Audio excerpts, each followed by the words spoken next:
Sorry ایک چیز اور میں انٹرسٹنگ اس میں بتاؤں کہ جیسے اردو میں کچھ الفاظ ہیں جن کے اوپر یا نیچے ایک نقطہ ہے, کچھ پہ 2 ہیں جیسے کہ تے, 3 ہے پے چے, اس طرح سے, لیکن 4 نقطے والے الفاظ دوسری زبانوں میں ملتے ہیں. ہم نے ابھی تک اردو میں سمجھتے تھے کہ نہیں ہے.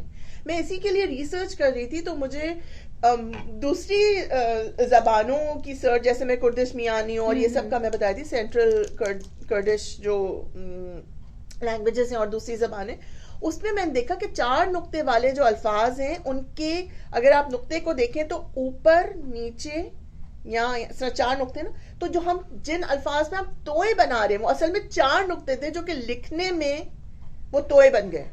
جیسے کہ ڈال, وہ کتابت میں نا اصل میں وہ 4 نقطے ہوتے تھے سارے, جہاں ٹے ہے, اچھا, رے ہے, جیسے کہ اوپر سے نیچے والے کو ملائیں گے, پھر نیچے والے سے ڈائگنل جا کے یہاں والے کو ملائیں گے اوپر دوسرے سیدھے ہاتھ کی طرف, اور پھر نیچے آئیں گے اور پھر یوں کھینچ دیں گے, تو وہ تے بن جاتا ہے. وہ اصل میں 4 نقطے تھے, لیکن اردو میں ہم کبھی کہتے نہیں ہیں 4 نقطے, لیکن جب یہ الفاظ دوسری لینگویجز سے لیے گئے تو ان میں وہ 4 نقطے والے الفاظ اصل میں ان کے اوپر جہاں پہ جو توئے والے ہیں نا, جیسے ڈال ہے, ڑے ہے, اور اسی قسم کی دوسری ساؤنڈز ہیں, ٹے ہے, بالکل. تو یہ ایسے 4 نقطے تھے جو کہ یوں کر کے جوائن کر کے جیسے لکھے گئے.